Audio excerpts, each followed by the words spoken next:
خلیفہ ثالث کو مظلومانہ طور پر قتل کیا گیا ہے، میں اس مظلوم مقتول خلیفہ کے خون کا انتقام لینا چاہتا ہوں۔ صلح امام حسن اور معاویہ کے درمیان اب بہت ہی جو ہے متوقع نظر آتی ہے۔ امام نے صلح کیوں کی ہے؟ امام نے آخر صلح کرنے کے بجائے شہادت کا راستہ کیوں نہیں اختیار کیا؟ جیسے کربلا میں امام حسین نے اختیار کیا، جیسے کربلا میں امام حسین مکمل شکست امام حسن اور ان کی فوج کو اس کارزار میں حاصل ہوتی، یہ واضح ہے۔ تو باقاعدہ امیر المومنین علی علیہ الصلوۃ والسلام کی طرف سے پیغام بھیجا جاتا ہے کہ امام حسن کو جو ہے وہ لوٹایا جائے۔ انہما امامان قاما او قاعدا، کہ یہ امام ہیں، یہ اپنی زندگی میں کوئی بھی فیصلہ لیں لیکن یہ تمہارے امام۔ مثال کے طور پر یہ شادیاں بہت کیا کرتے تھے، جہاد اور مصالح مسلمین اور حکومت میں دلچسپی نہیں تھی، وہ اپنے زندگی گزارنا چاہتے تھے، شادیاں کریں، طلاق دیں۔ بسم اللہ الرحمن الرحیم، اللہم صلی علی محمد و آل محمد۔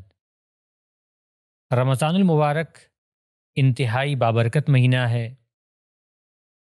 اس کے بابرکت ہونے کی ایک وجہ یہ بھی ہے کہ اس مہینے میں قرآن صامت کے ساتھ ساتھ قرآن ناطق کا بھی نزول ہوا ہے۔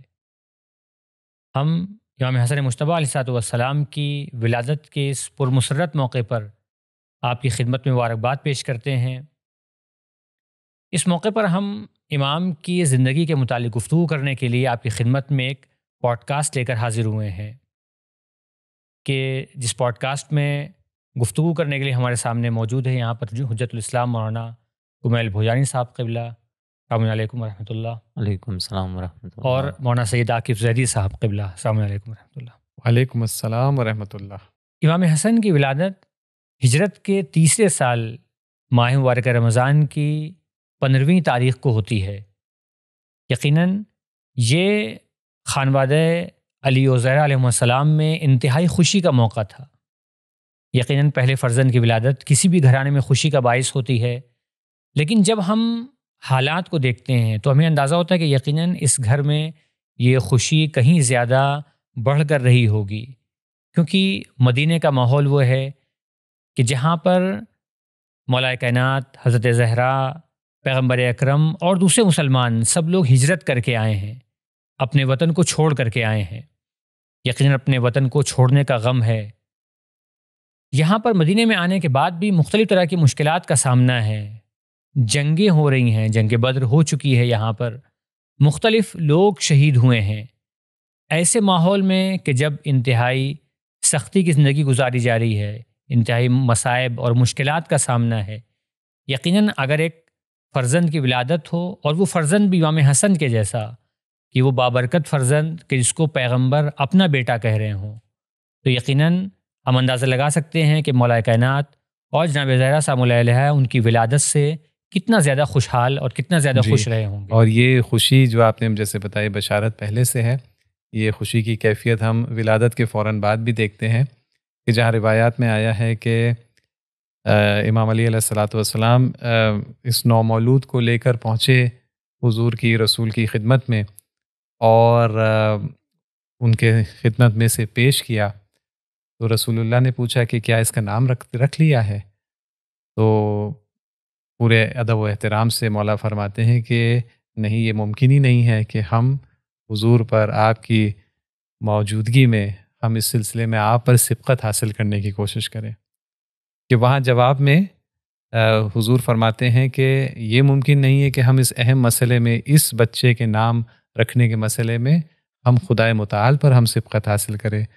اور وہاں پر جناب جبرائیل وہاں پر نازل ہوتے ہیں اور خدا کی جانب سے وحی کا پیغام لاتے ہیں کہ خداوند متعال نے فرمایا ہے کہ جس طرح، کیونکہ علی کا رشتہ آپ کے بنسبت وہی رشتہ ہے جو ہارون کا تھا موسیٰ کے بنسبت، وہی مقام اور منزلت حاصل ہے علی کو۔ پیغمبر کی حدیث جو ہے کہ حدیث منزلت کا مضمون بھی اسی بات کو بیان کرتا ہے۔ تو کیونکہ جیسے جناب ہارون جانشین تھے، ساتھی تھے جناب موسیٰ کے، اسی طرح سے علی آپ کے ساتھی، دایاں بازو اور جانشین ہیں آپ کے۔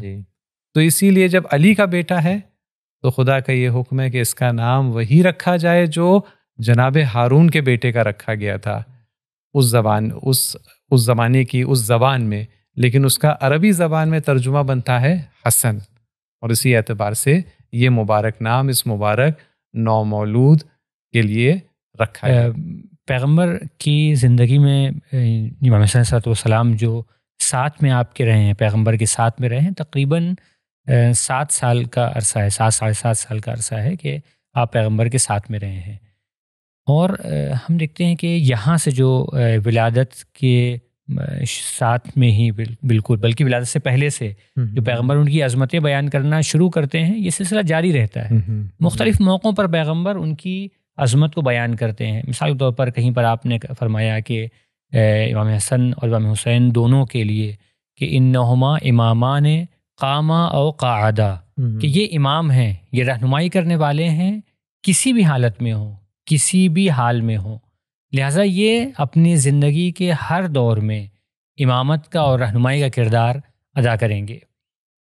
اب جب بات یہ ہو رہی ہے کہ یہ اپنی زندگی کے ہر دور میں آئیں گے اور امامت کا اور رہنمائی کا کردار ادا کریں گے، تو ہم آگر کے دیکھتے ہیں کہ زندگی کے مختلف دور میں امام حسن نے کس طرح سے وہ فعال کردار ادا کیا ہے، کس طرح سے رہنمائی کا کردار ادا کیا ہے۔ مثال کے طور پر جب امام کی عمر 19 یا 20 سال ہے اور اس دور میں ایک جوان کے متعلق یہ سمجھا جاتا ہے کہ وہ اپنے معاشرے کے مسائل میں حصہ لے گا، آئے ہم آگر کے اس وقت سے دیکھتے ہیں کہ امام اس دور میں کیا کردار ادا کر رہے ہیں۔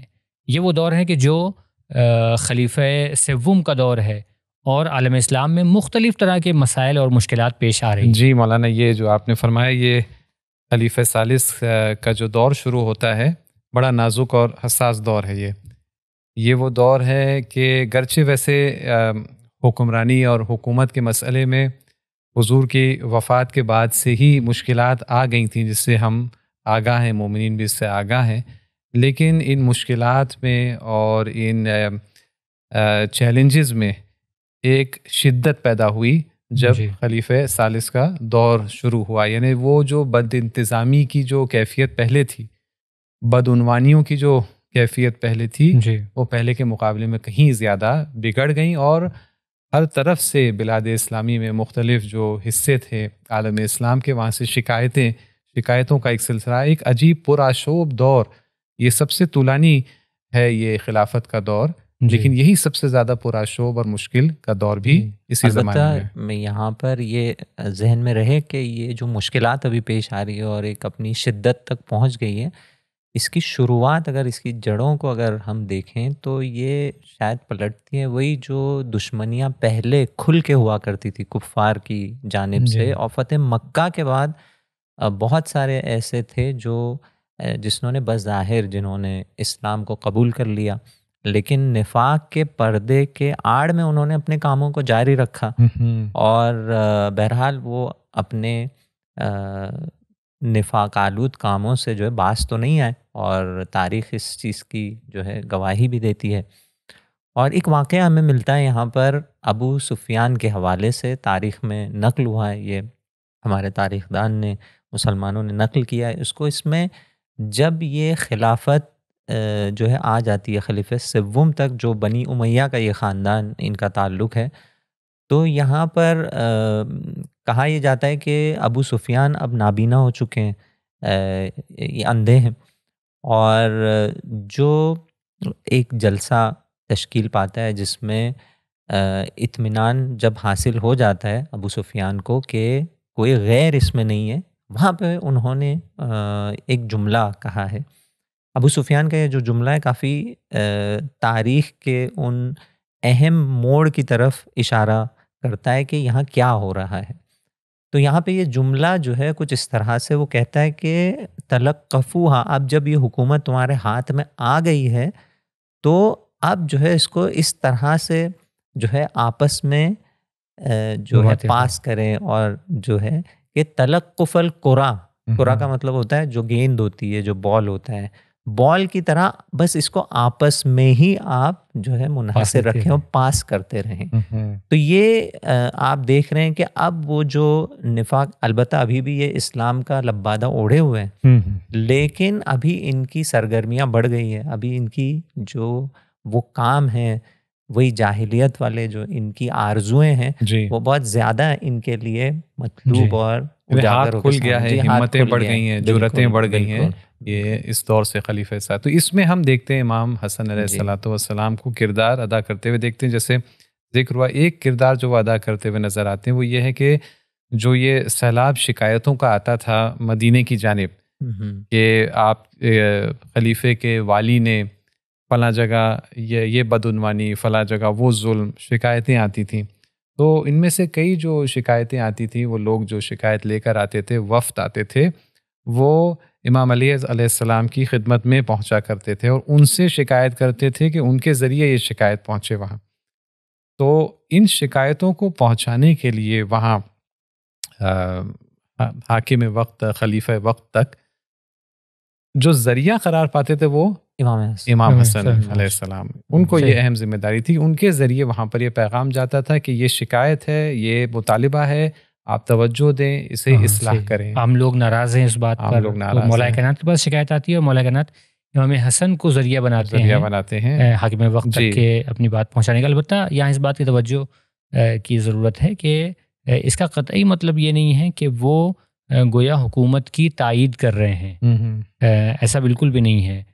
وہ یہ مانتے ہیں، اور جیسے کہ مولا کائنات کے بیانات سے واضح، آپ کے خطبے موجود ہیں، کہ خلافت کو وہ اپنا حق سمجھتے ہیں کیونکہ خدا نے ان کو یہ خلافت عطا کی ہے، پیغمبر اکرم نے اس خلافت کا اعلان کیا ہے، لہٰذا ان کے مقابلے میں جو بھی خلافت ہے وہ اسے غیر اسلامی اور غیر شرعی مانتے ہیں، اس میں کوئی شک اور شبہ کی گنجائش نہیں ہے. لیکن اس کے باوجود پھر یہ سوال ہے کہ کیوں وہ خلیفہ کے ساتھ میں، حاکم وقت کے ساتھ میں تعاون کر رہے ہیں، اس کی مدد کر رہے ہیں، اس تک کی شکایتوں کو پہنچا رہے ہیں اور کہہ رہے ہیں، توجہ دلا رہے ہیں کہ آپ ان معاملات کو صحیح کرنے کی کوشش کریں. اس کی وجہ یہ ہے کہ ان کی نظر میں اسلام ہے، ان کی نظر میں اسلام کو بچانا ہے کہ وہ زیادہ اہم ہے، اسلام کی جو مصلحتیں ہیں وہ اس سے کہیں زیادہ ہیں. لہٰذا ان مصلحتوں کو نظر میں رکھتے ہوئے، اسلام کی بھلائی کو نظر میں رکھتے ہوئے ایک ایسے حاکم وقت کے ساتھ میں بھی جو ہے وہ تعاون کیا جا سکتا ہے کہ جس سے جن کا ماننا ہے، جس کے بارے میں ماننا ہے کہ اس نے ہمارے حق خلافت کو غصب کیا ہے. اور مراحل اتنے سخت ہو گئے تھے کہ تاریخ نے بیان کیا ہے کہ لوگوں نے باقاعدہ محاصرہ کر لیا، خلیفہ سوم کا جو گھر تھا اس کا محاصرہ کر لیا اور کھانا پانی گویا روک دیا. اور یہاں پر آپ دیکھیں کہ امیر المومنین امام علی علیہ السلام نے جو کچھ لوگوں کو تعینات کیا باقاعدہ، جس میں امام حسن اور امام حسین کا ایک اہم کردار ہے. ایک گروہ باقاعدہ تشکیل پایا کہ جنہوں نے خلیفہ سوم کے گھر کے حفاظت کا اور ان کی جان کے حفاظت کا ذمہ اپنے کھانا پہنچانا اور یہ سارے مسائل.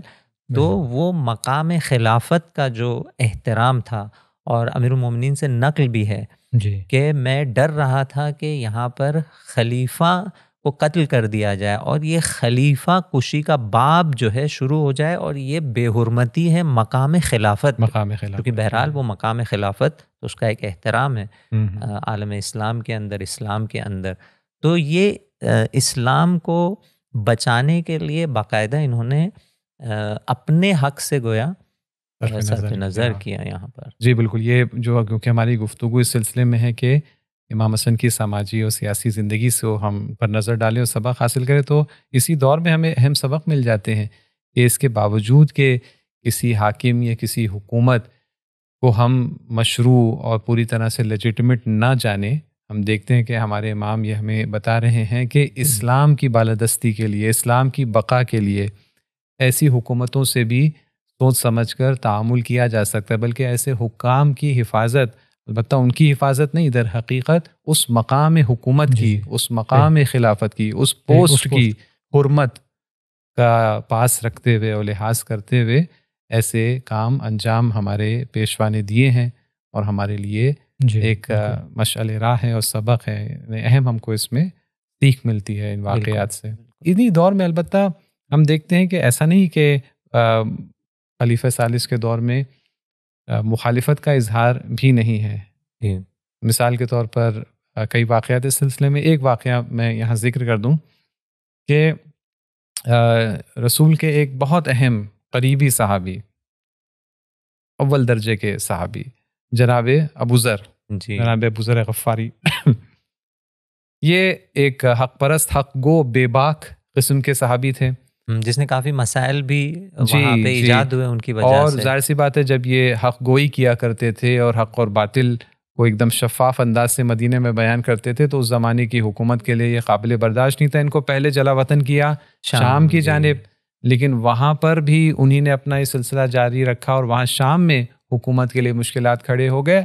آخر خلیفہ ثالث نے ان کو وہیں حجاز کے ایک علاقے میں جلا وطن کیا کہ جہاں پر کوئی رہتا نہیں تھا اور وہاں پر آب و دانے کا کوئی انتظام بھی نہیں تھا. ربضہ نام کی جگہ غالباً. اور اس طرح سے ان کو شہر مدینہ سے نکالا کہ مقصد یہ تھا کہ اس صحابی رسول کی مکمل توہین ہو.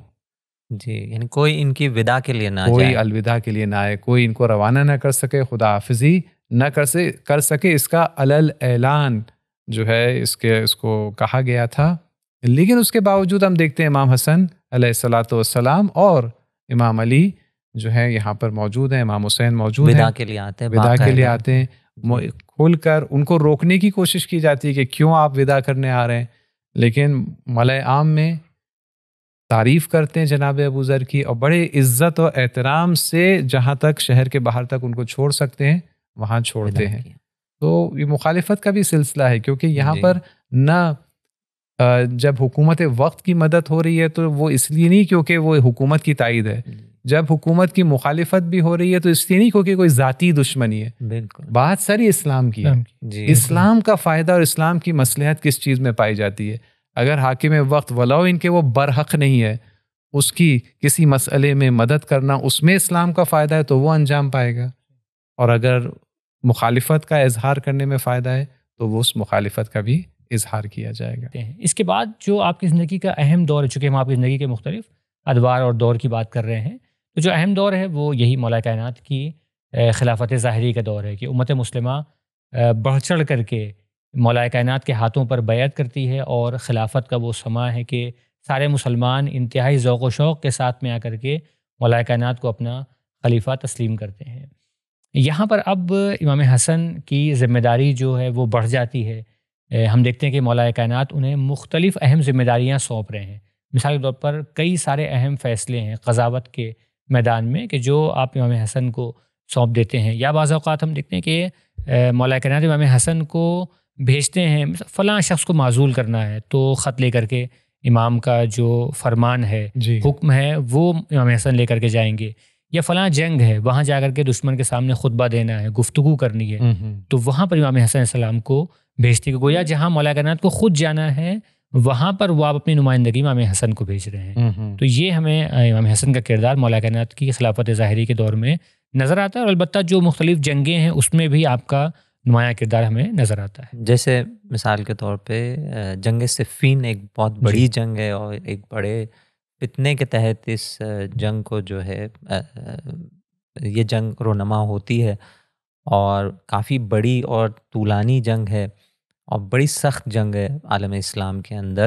اور یہاں پر ہم دیکھتے ہیں کہ امام حسن کا جو وہ شجاعانہ کردار ہمیں نظر آتا ہے کہ جس میں نقل تاریخی میں یہ ہے کہ امام حسن پیکار کرتے ہوئے ایک مرحلہ یہ آتا ہے کہ کافی آگے نکل جاتے ہیں، تو باقاعدہ امیر المومنین علی علیہ الصلوۃ والسلام کی طرف سے پیغام بھیجا جاتا ہے کہ امام حسن کو جو ہے وہ لوٹایا جائے.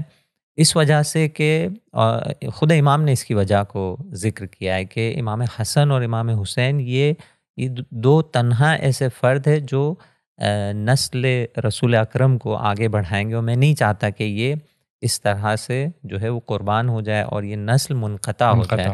جی، تو اس طرح سے بھی ہمیں وہ شجاعانہ وہ میدان جنگ میں جو ہے امام حسن علیہ الصلوۃ والسلام کا ایک اہم کردار نظر آتا ہے. یہاں پر صرف شجاعت ہی نہیں، تدبیر اور سیاسی سوجھ بوجھ کا بھی ہمیں مثال نظر آتی ہے. مولا کائنات کی خلافت کا دور مختلف فتنوں کا اور بغاوتوں کا دور ہے. آپ نے جنگ صفین کا ذکر کیا، اس سے کچھ سال پہلے جنگ جمل کا واقعہ رونما ہوتا ہے کچھ عرصہ پہلے، کہ جہاں پر بغاوت و فتنے کا مرکز شہر بصرہ قرار پاتا ہے اور اس کے نزدیک پھر جنگ جمل واقع ہوتی ہے. تو ہم دیکھتے ہیں کہ اس زمانے میں جنگ کی جب تیاریاں ہو رہی ہیں تو بصرے کے نزدیک جو دوسرا اہم ترین شہر اور مرکز ہے وہ کوفہ ہے، اور کوفے میں حکومت اور کوفے کے سیاسی حالات ابھی روشن اور واضح نہیں ہے. وہاں پر ابو موسیٰ اشعری جیسا انسان حاکم ہے اور والی ہے، جو بعد میں وہی جنگ صفین میں وہ مشکلات کا سبب، حکمیت کے قضیے میں مشکلات کا سبب بھی وہ بعد میں یہ بنتا ہے یہ فرد. تو ایسے شہر میں جہاں ایسے فرد کی حکومت ہے، وہاں پر امام حسن علیہ الصلاۃ والسلام کو مولا بھیجتے ہیں کہ وہاں پر لوگوں کو اس جنگ میں شرکت کی دعوت دے، اور ان کے ذہن میں جو سوالات اور شبہات اور ڈاؤٹس ہیں آج کی زبان میں، ان کو برطرف کیا جائے. اور مولا ایسا کرتے ہیں کہ اس شہر میں جہاں پر ابو موسیٰ جیسا حاکم ہے، وہاں جا کر لوگوں سے ملتے ہیں، لوگوں کے سوالات کا جواب دیتے ہیں، لوگوں کے لیے حقائق کو واضح اور روشن کرتے ہیں، کہ جس کے نتیجے میں 9,000 سپاہی نقل کیا گیا ہے وہاں سے آتے ہیں جنگ جمل میں مولا کے رکاب میں شامل ہونے کے لیے، ان کے رکاب میں جنگ کرنے کے لیے. بہت اہم ہے. اور جو یہ شبہ تھا وہاں پر، اس کی ایک اہم وجہ یہ تھی کہ وہاں کا جو والی ہے اس نے کوئی واضح موقف اختیار نہیں کیا تھا جنگ جمل کو لے کر. اور اس صورت میں 9,000 لوگوں کو جمع کر کے لانا یہ واقعاً ایک سیاسی سوجھ بوجھ کی نشانی ہے. جی بالکل. تو امام حسن علیہ السلام اس طرح سے مولا کائنات کی خلافت کے دور میں ایک نمایاں کردار ادا کر رہے ہیں، ایک نمایاں سماجی کردار ادا کر رہے ہیں.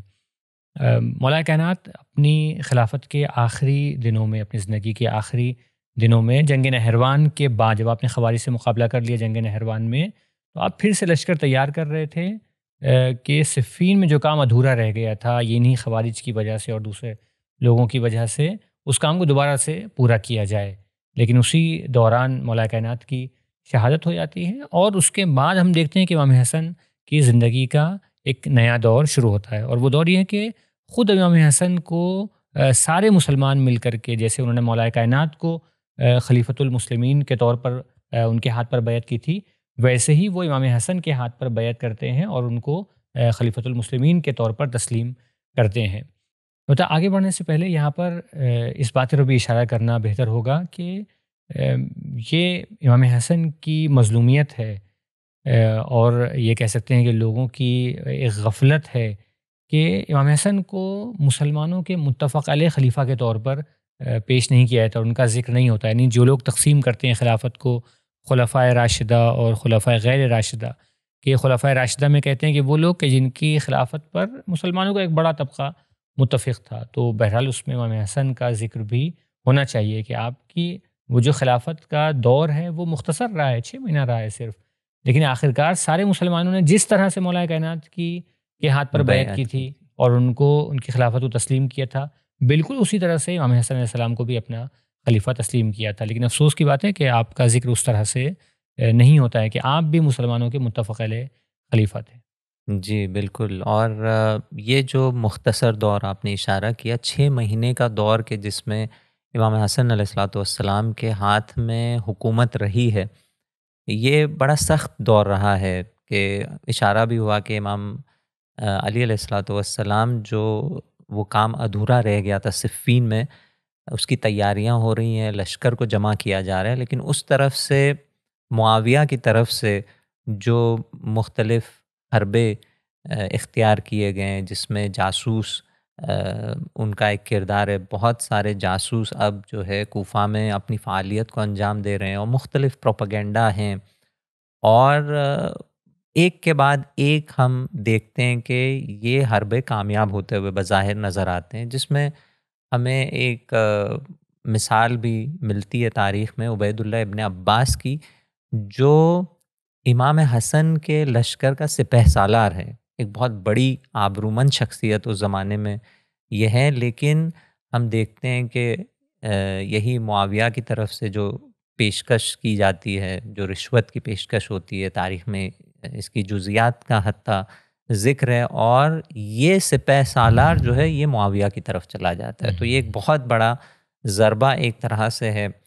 پورا جو جذبہ تھا لشکر امام حسن کا، وہ اس سے جو ہے متاثر ہوتا ہے، اور جو دوسرے خواص بھی ہے ان کے ارادے کمزور پڑ جاتے ہیں. اور ایک لشکر میں ایک جو ہے ایک ضعیفی، ایک ضعف طاری ہمیں نظر آتا ہے اس جنگ کو لے کر یا اس بڑے کام کو جو امیر المومنین نے شروع کیا تھا، اور پھر نوبت جو ہے وہ یہاں تک پہنچ جاتی ہے کہ اب صلح امام حسن اور معاویہ کے درمیان اب بہت ہی جو ہے متوقع نظر آتی ہے، اور بات اس کی طرف جاتی ہے کہ اب یہ صلح ان کے درمیان واقع ہو۔ بلکہ اب دیکھا جائے تو امام حسن کی جو یہ مختصر خلافت کا دور ہے وہ اس کا اختتام اسی صلح کے ساتھ ہوتا ہے، اسی معاہدے اور اس ایگریمنٹ کے ساتھ ہوتا ہے، جو ایک طرف امام حسن اور دوسری طرف حاکم شام معاویہ ابن ابی سفیان کے درمیان ہوتی ہے۔ کہ اس کا انداز یہ ہے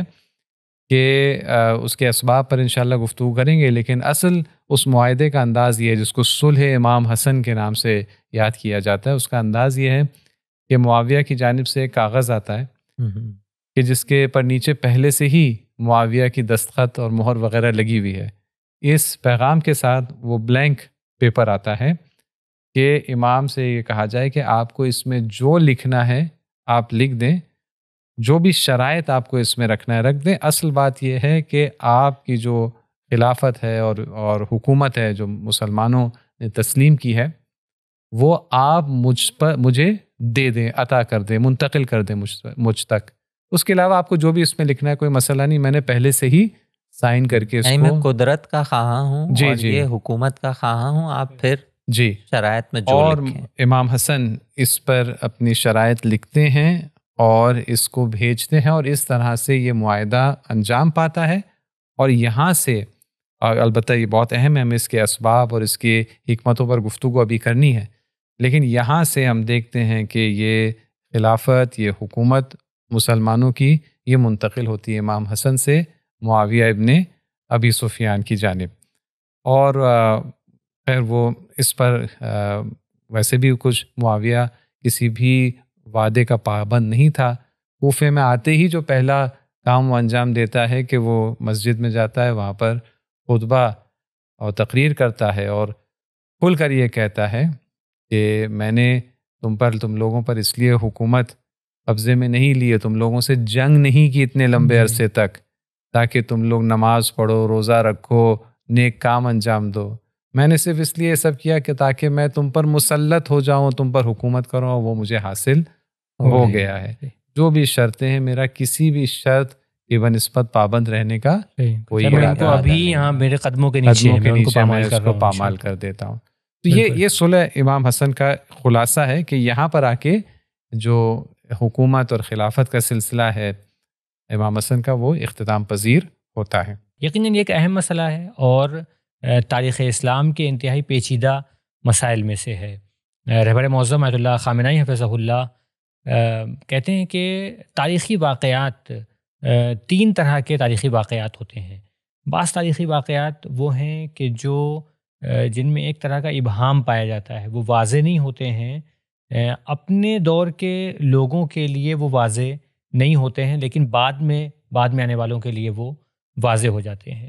اس کی مثال اگر ہم دینا چاہیں تو واقعہ کربلا کے متعلق دے سکتے ہیں کہ جب واقعہ کربلا ہوا ہے تو اس وقت بہت سارے لوگوں کے لیے واضح نہیں تھا کہ امام نے قیام کیوں کیا، اس قیام کا فائدہ کیا ہے، اس کا نتیجہ کیا ہوگا۔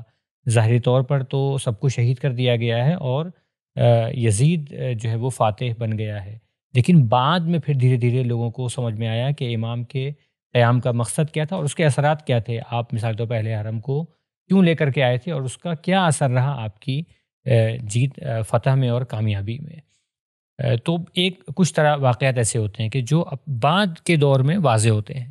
بعض واقعات وہ ہوتے ہیں کہ جو اپنے ہی دور کے لوگوں کے لیے وہ واضح ہوتے ہیں، ان میں کوئی خاص ابہام نہیں ہوتا ہے، بعد میں جا کر کے ابہام پیدا ہوتا ہے۔ اس کی مثال یہی پیغمبر کے بعد جو خلافت کا مسئلہ ہے اس میں دے سکتے ہیں کہ اس دور کے لوگوں کے لیے تقریباً واضح ہے کہ پیغمبر کے بعد اہل بیت تک کی خلافت کیوں نہیں آتی ہے اور یہ دوسری جگہ خلافت کیوں منتقل ہو جاتی ہے، لیکن بعد میں بعض لوگوں کے لیے یہ بات جو ہے وہ ابہام کا شکار ہو جاتی ہے۔ البتہ ایسا نہیں ہے کہ یہ بالکل مبہم ہے اور اس کی حقیقت تک پہنچنا اب ناممکن ہو گیا ہے۔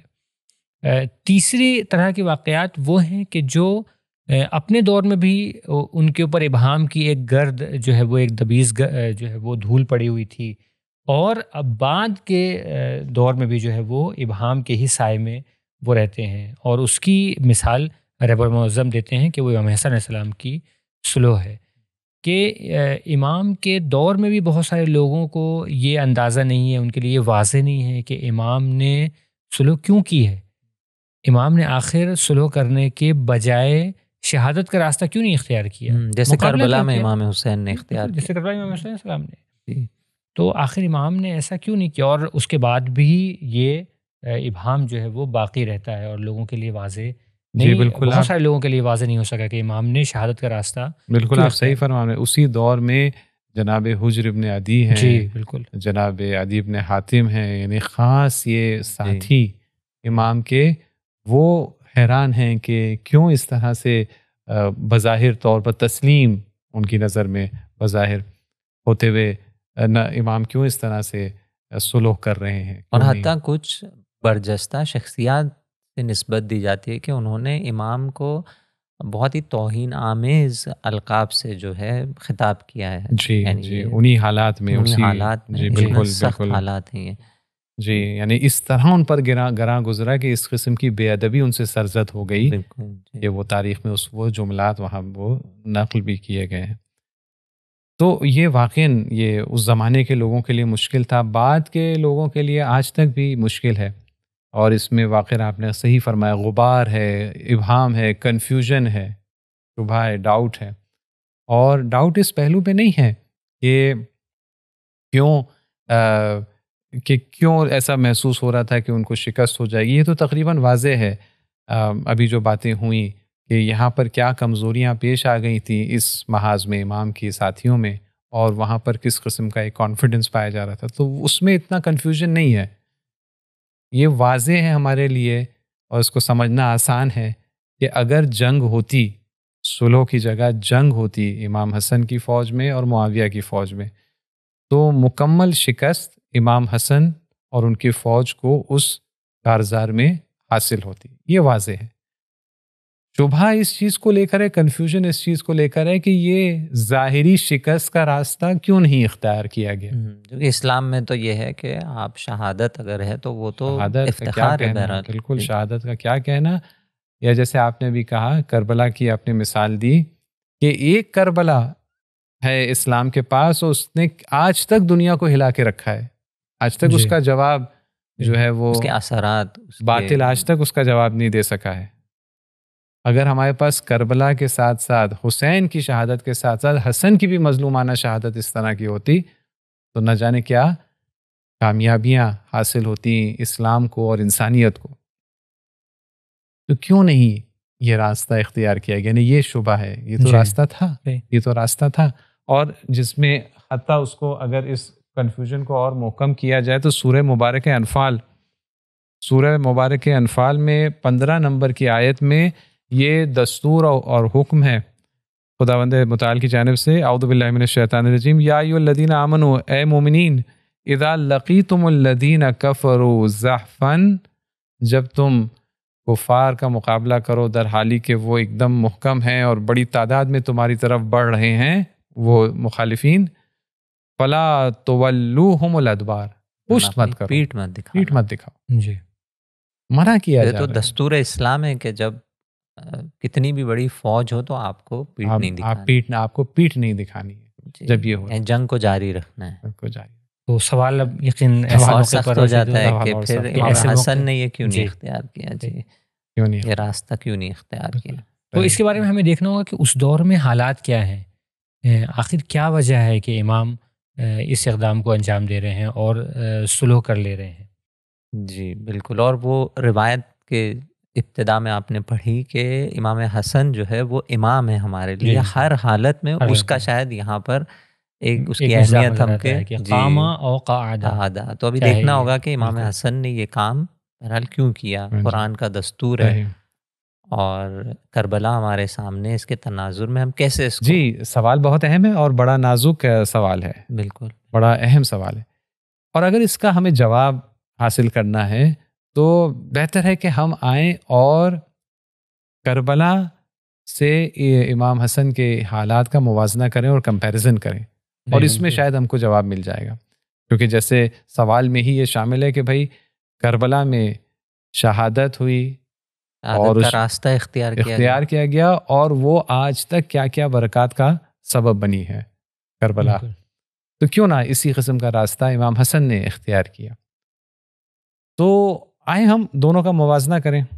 ایک فرق جو ہم دونوں میں دیکھ سکتے ہیں، اور پھر یہ فرق اگر ہم دیکھتے ہیں کہ کئی سارے فرق اور کئی سارے اہم فرق ہیں، تو پھر ہمیں یہ سمجھنے میں آسانی ہوگی کہ کیوں اس طرح کا فیصلہ امام حسن نے لیا صلح کرنے کا، معاہدہ کرنے کا، بجائے اس کے کہ شہادت کا راستہ اختیار کرتے. ایک فرق دیکھیے، کربلا میں وقت کے امام وہ معترض ہیں، وہ اعتراض کی آواز بلند کر رہے ہیں، کہہ رہے ہیں کہ ایسا نااہل نالائق فرد حکومت نہیں کر سکتا. یعنی پاور ابھی کسی اور کے ہاتھ میں، پاور کسی اور کے ہاتھ میں، خلافت کسی اور کے خلافت جو ہے وہ کسی اور کے ہاتھ میں. ایک چھوٹی تعداد کو لے کر اعتراض کی آواز بلند کر رہے ہیں. اس حالت میں وہ آگے بڑھ رہے ہیں اور ان کی شہادت واقع ہوتی ہے. جبکہ امام حسن کے دور میں یہ سچویشن کیا ہے، وہ خود خلیفۃ المسلمین ہیں، لشکر ہے ان کے پاس. گرچہ لشکر میں جو ہے خیانتیں ہوئی ہیں، لیکن ابھی بھی ہزاروں کی تعداد میں ان کے پاس لشکر موجود ہے. اصل پاور ان کو مانا جا رہا ہے، اور وہ جو اعتراض کر رہا ہے ولو ان کے نفاق کی پوری طرح سے نفاق میں ڈوبا ہوا ہے اس کا اعتراض، لیکن وہ حاکم شام ہے جو کہہ رہا ہے کہ خلیفہ ثالث کو مظلومانہ طور پر قتل کیا گیا ہے، میں اس مظلوم مقتول خلیفہ کے خون کا انتقام لینا چاہتا ہوں. وہ اس فریب کے اس انداز سے وہ آگے بڑھ رہا ہے. تو یہ ایک بڑا فرق آپ دیکھ سکتے ہیں دونوں میں، مختلف ہو جاتے ہیں دونوں مقام. جی ایک فرق یہ ہے، اور ایک فرق یہ بھی ہم دیکھتے ہیں کربلا سے اگر ہم اس کا جب موازنہ کر رہے ہیں تو امام حسن علیہ السلام کے لشکر سے کئی لوگ ایسے ہیں اہم افراد، جیسا کہ آپ نے ذکر کیا تھا شروع میں، کہ کئی لوگ ایسے ہیں کہ جو خیانت کر چکے ہیں، جو معاویہ سے مل چکے ہیں، رشوت لے چکے ہیں، اس کی طرف چلے گئے ہیں. ایسے میں اگر امام حسن علیہ السلام کی شہادت ہوتی ہے تو بڑی آسانی سے معاویہ امام کے ہی ساتھیوں کی گردن پہ ڈال دے گا اور کہے گا کہ ان کے ہی ساتھیوں نے گویا ان کو شہید کر دیا. جبکہ ہم کربلا میں دیکھتے ہیں قطعاً ایسا نہیں ہے. وہاں پر جتنے لوگ بھی موجود ہیں وہ اعلان کر رہے ہیں کہ ہم کو اگر یہ زندگی جو ملی ہے یہ ہم ختم کر دیں، اس کے جیسی 70 زندگی اور بھی ملے اور ہم آپ کی راہ میں فدا کر دیں، تب بھی ہم آپ کا ساتھ نہیں چھوڑیں گے، اور ساتھ نہیں چھوڑتے ہیں امام کا. تو وہاں پر یہ نہیں کہا جا سکتا ہے کہ یہ امام کے ساتھ میں رہنے والے لوگوں نے امام کو شہید کر دیا. لیکن یہاں پر معاویہ بڑی آسانی سے، یعنی وہ امام کو شہید بھی کرتا اور اس کے دامن پر امام کی شہادت کا دھبا بھی نہ لگتا. سے تاریخ میں نقل بھی ہے کہ کس طرح سے امام حسن کو زخمی کیا گیا، ان کے پیروں تلے سے جو ہے وہ مسلح کو چھینا گیا. اور جو معروف ہوا وہ یہ تھا کہ خود امام حسن کے جو اطرافیان ہیں انہوں نے یہ اس طرح کا کام کیا. تو معاویہ کے لیے بہت آسان تھا کہ اس طرح کا وہ یہ کام کریں. اور پھر آپ دیکھیں کربلا کے اندر حضرت زینب سلام اللہ علیہا کا وہ جو جملہ ہے جہاں پر وہ حاکم وقت اس زمانے کے اس کو یبن طلقاء کے نام سے پکارتی ہیں کہ تم وہ ہو کہ جنہیں ہم نے آزاد کیا ہے. یہ اشارہ ہے وہ فتح مکہ کے بعد جب یہ جو کفار تھے جن کو آزاد کیا گیا اور پھر انہوں نے جو ہے اسلام کے دائرے میں بظاہر آ گئے، اور اس طرح سے کہنا کہ ہم نے تمہیں آزاد کیا ہے. ابو سفیان اور اس کی جو آل ہے اور حاکم وقت ہے اس کا جو یہ سلسلہ وہیں تک یزید بھی اس کے اندر شامل ہے یبن طلقاء کے نام سے. اور اگر آپ دیکھیں یہاں پہ جو صورتحال ہے، اگر آپ شہید نہ بھی ہوتے، جنگ واقع ہوتی اور امام حسن شہید نہ بھی ہوتے تو بہرحال اسیر کا عنوان آ جاتا ان کو، اور پھر ان کے ہاتھوں سے ان کو آزاد کیا جاتا. اور یہ خود جو ہے ایک بہت بڑی شکست ایک طرح سے ذہنوں میں اس طرح سے جو ہے آتی کہ بہرحال معاویہ نے آ کے اس خاندان کو گویا آزاد کیا کہ یہ ایک بڑی سخت چیز ہوتی. تو یہ بھی ایک عنصر اس میں جی. اور یہ بھی آتا ہے کہ اگر شہادت واقع ہونی ہے، کوئی بات شہادت کی ہو رہی ہے، اگر شہادت واقع ہونی ہے امام حسن کی تو وہ تبھی واقع ہوگی جب امام حسین پہلے شہید ہو چکے ہوں گے. کیونکہ ممکن ہی نہیں ہے کہ خلیفہ وقت امام وقت کی شہادت پہلے واقع ہو اور امام حسین جو ان کے ماتحت اس وقت جو ہیں وہ اپنے فرائض کو انجام دے رہے ہیں، وہ اجازت دیں کہ ان کی شہادت یعنی امام حسن کی شہادت پہلے اور وہ زندہ رہ جائے ممکن ہی نہیں. پہلے وہ اپنی جان کو نثار کرتے اور اس کے بعد جو ہے امام حسن کی شہادت ہوتی. تو اس کا مطلب ہے اس جنگ کے نتیجے میں حسنین دونوں کی شہادت واقع ہوتی ہے. اور اس کے علاوہ کیونکہ تمام صلحاء، تمام اراکین اسلام، ارکان اسلام جمع ہو گئے تھے مولا کائنات کے ارد گرد اور اس کے بعد امام حسن کے ارد گرد، تو جو نیک لوگ تھے ان کی ایک کثیر تعداد جو واقعی مومنین تھے ان کی ایک کثیر تعداد وہیں پر بالکل شہید ہوتی. تو وہ بچتا کیا جو آگے لے جائے اسلام کے پیغام کو. وہ اسلام ناب جو رسول اکرم لے کر آئے تھے، اور اب جو بنی امیہ کی حکومت میں جو بڑے شدت سے خطرے میں ہے یہ اسلام، اس کو بچانے والا پھر کوئی نہیں رہ جاتا. جی تو گویا ہم کے سامنے اب دو صورتحال ہے اور دو چیزوں میں سے کسی ایک کا انتخاب کرنا ہے. یا تو وہ یہ سوچیں کہ مجھے ہر حال میں کسی بھی صورت معاویہ کا مقابلہ کرنا ہے، چاہے میں شہید ہو جاؤں، حسین شہید ہو جائیں، جتنے لوگ ہیں یہ سب کے سب شہید ہو جائیں، کوئی فرق نہیں پڑتا، لیکن ہمیں ہر حال میں معاویہ کا مقابلہ کرنا ہے. دوسرا راستہ یہ ہے کہ نہیں، ہمیں معاویہ سے جو مقابلہ کرنا ہے اس کا ہدف اور مقصد کیا ہے؟ پیغمبر کے مشن کو آگے بڑھانا ہے.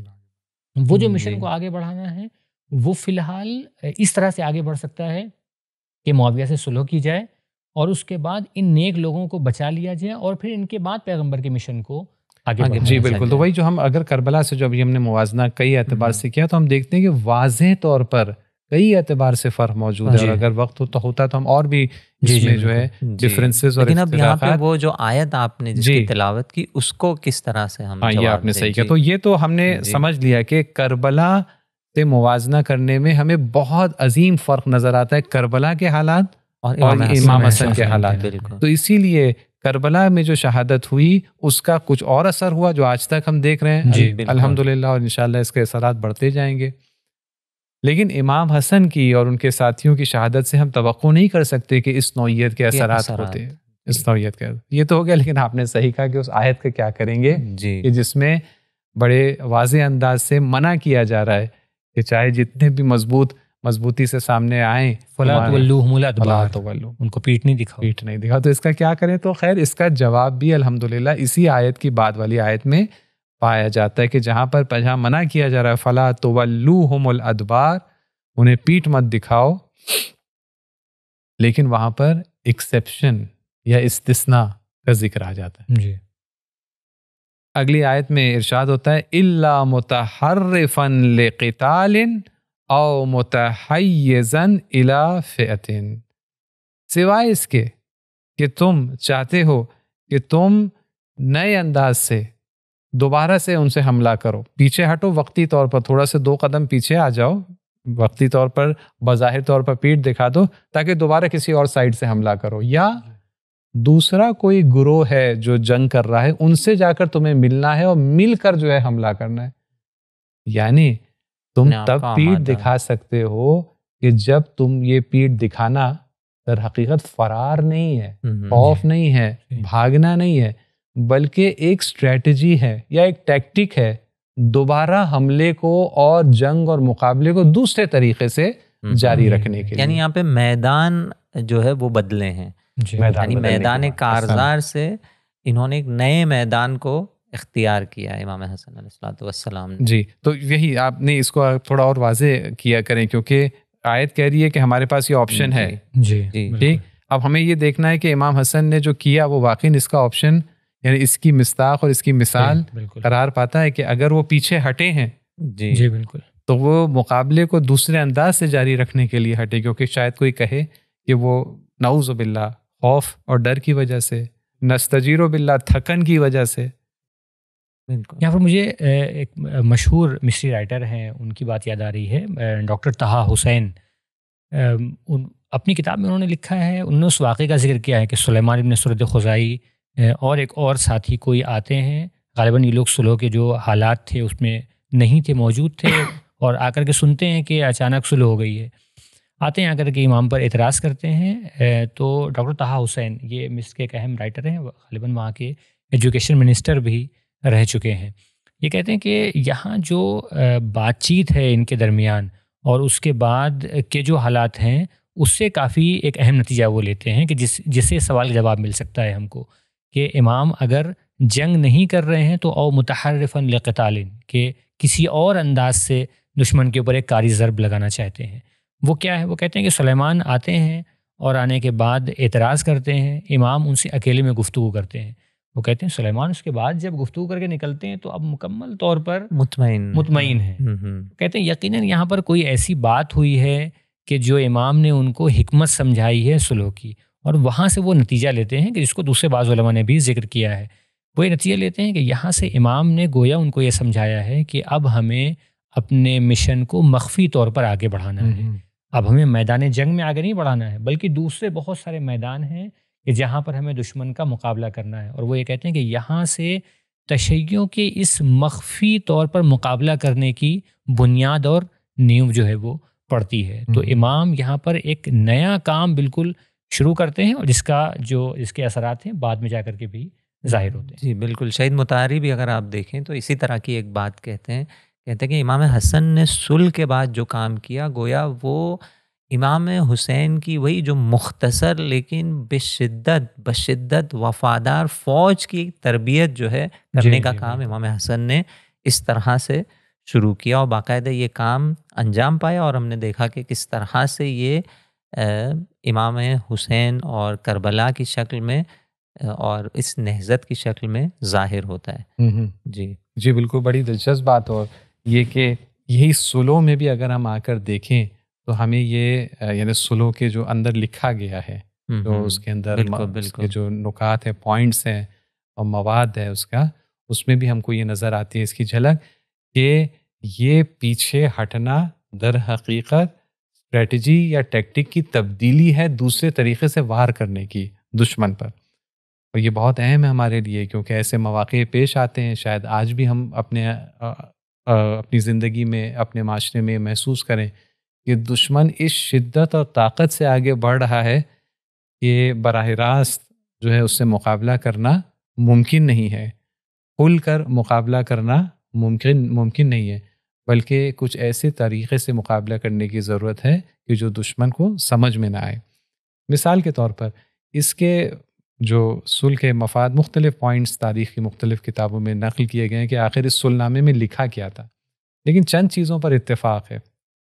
ایک چیز اس پر اتفاق ہے کہ اس میں سب سے پہلی چیز یہ لکھی ہوئی ہے کہ یہ معاہدہ ہے کہ جس کے تحت حسن ابن علی ولایت اور حکومت اور خلافت مسلمین کو سونپ دیتے ہیں، تسلیم کر دیتے ہیں معاویہ ابن ابی سفیان کو، اس شرط کے ساتھ کہ وہ قرآن اور سیرت رسول کے مطابق حکومت کرے گا. دیکھیے یہ چیز کیا آ گئی. پہلے ہی مرحلے میں معاویہ نے ان شرطوں کو پامال کر دیا، اور اس بات کو اپنے آپ کو گویا تاریخ کے لیے اس کا جو حقیقی چہرہ ہے وہ روشن ہو گیا، آیا ہو گیا. لیکن اس سے پہلے یہ محفوظ ہو گئی یہ بات. اب دیکھیے اس کے اندر دو باتیں ہیں. وہ فرما رہے ہیں، اس میں لکھا ہے اور اس کو دونوں طرفین نے سائن کیا ہے کہ یہ حکومت کا حق منتقل کر رہے ہیں. کوئی بھی حق کون کس کو دے سکتا ہے؟ وہ جو اس کا مستحق ہو. تو یہاں پر در حقیقت معاویہ نے بھی یہ تسلیم کر لیا ہے کہ یہ حکومت اور حاکمیت اور خلافت کا حق در حقیقت آپ کا ہے، لیکن آپ مجھے دے رہے ہیں. وَإِلَّا اگر آپ کا نہیں تو دے کیسے سکتے؟ دوسری بات، شرط اس میں کیا رکھی گئی کہ قرآن اور سیرت نبوی کے تحت صرف حکومت ہوگی.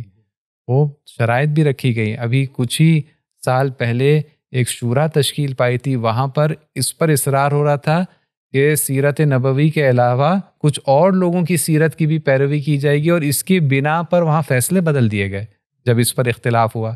یہاں پر اس کا ذکر تک نہیں آ رہا ہے، صرف سیرت نبوی کا یہاں پر ذکر آ رہا ہے. یہ خود ایک بڑی فتح اور ایک کامیابی ہے جو ہمیشہ کے لیے تاریخ میں درج ہو گئی ہے. تو یہ مفاد کے اندر یا اس کے اندر یہ ذکر ہے کہ مولا کائنات پر سب اور لعن کا سلسلہ جو ہے وہ جاری نہیں رہے گا، اور معاویہ وہاں پر دستخط کرتا ہے کہ ہاں میں اب سے ترک کروں گا. یعنی کہ یہ سلسلہ چل رہا تھا.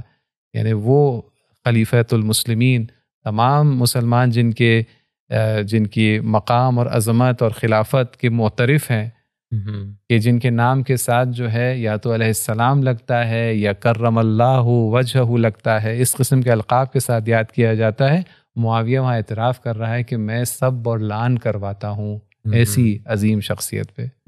تو یہ سلسلہ اصل جو شروع ہوا ہے وہ معاویہ کے زمانے سے، ہم معاویہ کے زمانے سے یہ سلسلہ شروع ہوتا ہے، یہ سلسلہ شروع ہوتا ہے. بہرحال تو خود یہ جو بات ہو رہی ہے کہ متحرفاً لقتال، کہ پیچھے تبھی ہٹ سکتے ہیں کہ اگر کسی دوسرے طریقے سے مقابلہ کرنا ہے، تو ہم دیکھ رہے ہیں کہ خود صلح کے اندر جو لکھا جا رہا ہے، گرچہ وہ اس کو عمل بھی نہیں کرنا ہے معاویہ کو، اس پر یہ لکھا جا رہا ہے، ہمیشہ کے لیے درج ہو رہا ہے کہ یہ حقائق یہ تسلیم ہو رہے ہیں، مانے جا رہے ہیں.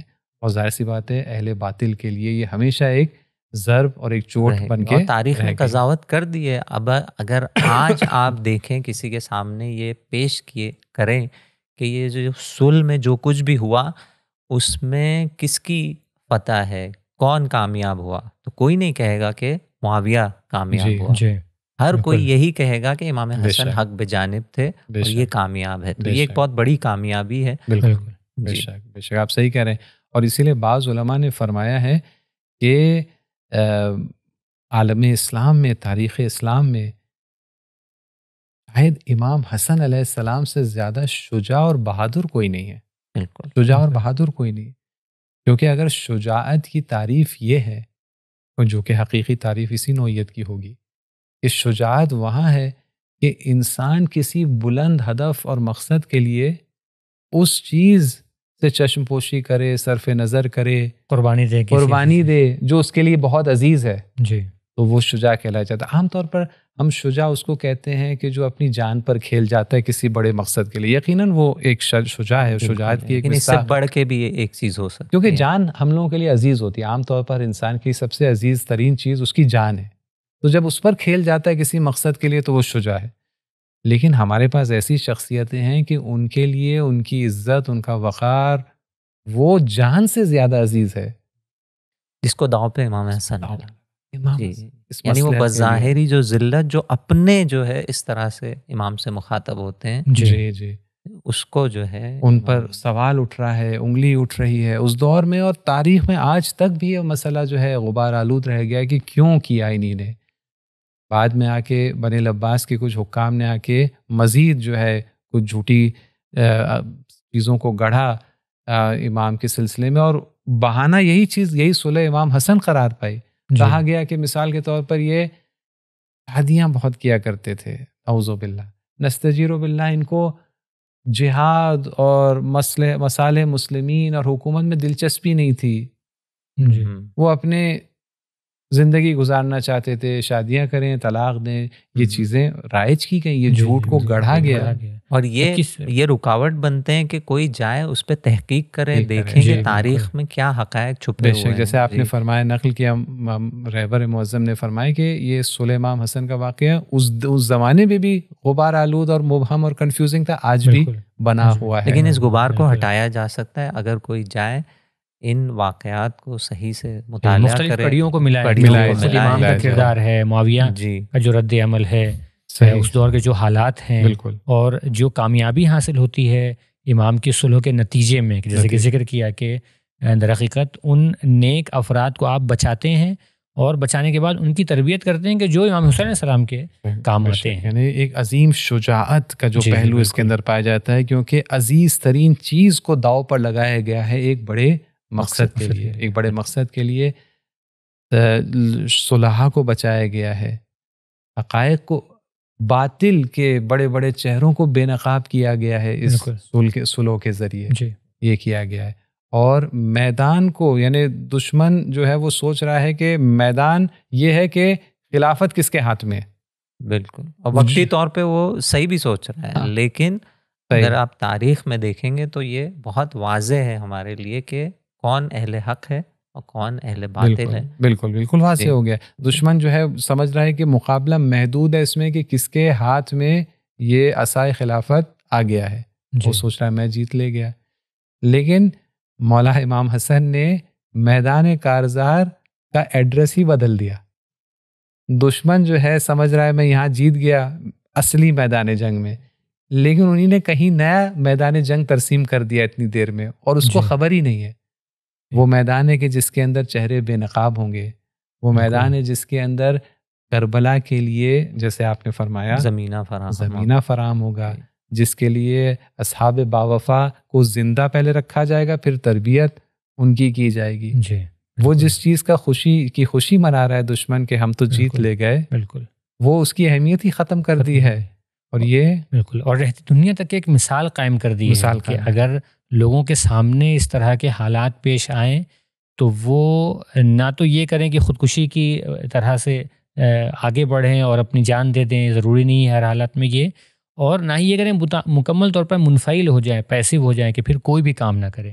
نہیں، امام حسن علیہ السلام نے یہ پیغام دیا ہے کہ حالات کتنے بھی سخت ہوں، بہرحال مشن کو، تحریک کو، حق کی جو تحریک ہے اسے آگے بڑھایا جا سکتا ہے۔ بالکل ایسا ہی ہے، بالکل ایسا ہی ہے۔ بہت بات ہماری تو تاریخ کی ہو رہی ہے ایک طرح سے، لیکن یہ ایک ایسی تاریخ ہے جو اگر ہم اس سے سبق لیں تو آج بھی زندہ ہے۔ بالکل بالکل، یہ ایک پاسٹ ہے جو ہمارے پریزنٹ میں ایک دم جاری اور ساری ہے کہ اگر مشکل ایسے حالات پیش آئیں تو یہ میدان جنگ بدل دینا، اور ایک جس کو آج کی شاید زبان میں اے سیمیٹریکل وارفیئر بھی کہا جاتا ہے، نامتقارن جنگ، کہ سامنے والے کی جو طاقتیں ہیں بجائے اس کے کہ ہو بہو انہی طاقتوں پر مقابلہ کیا جائے، کچھ دوسری طاقتیں حاصل کی جائیں اور ان میں آگے بڑھا جائے کہ جو اس سے پہلے کہ وہ جب تک وہ سمجھے دشمن کے کیا ہو رہا ہے، وہ دوسری طاقتوں کے ذریعے جو ہے دوسرے سائڈ سے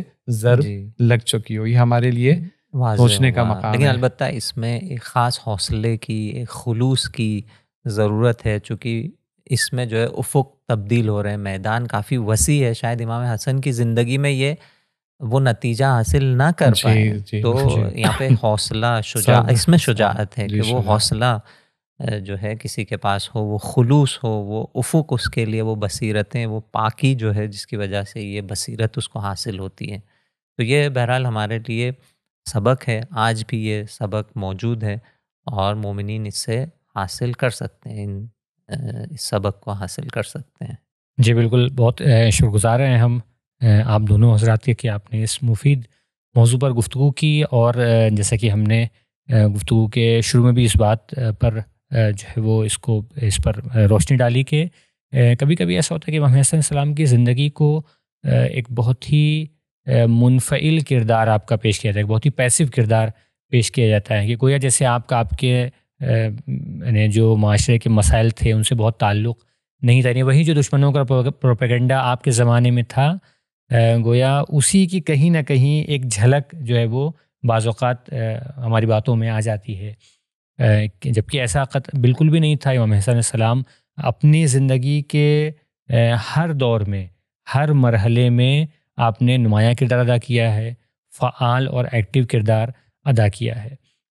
ہم خداوند عالم سے دعا کرتے ہیں یہاں پر خود امام کے صدقے میں کہ ہمیں امام کی سیرت کو سمجھنے اور اس پر عمل کرنے کی اس طرح سے توفیق عطا فرمائے کہ ہم بھی اپنے زمانے کے حالات کو سمجھیں اور اس میں ہمارے لیے جو سب سے مناسب اور بہترین عمل ہو ہم اسے انجام دے سکیں۔ ہمیں امید ہے کہ ہمارے ناظرین کے لیے بھی ہماری یہ گفتگو مفید رہی ہوگی۔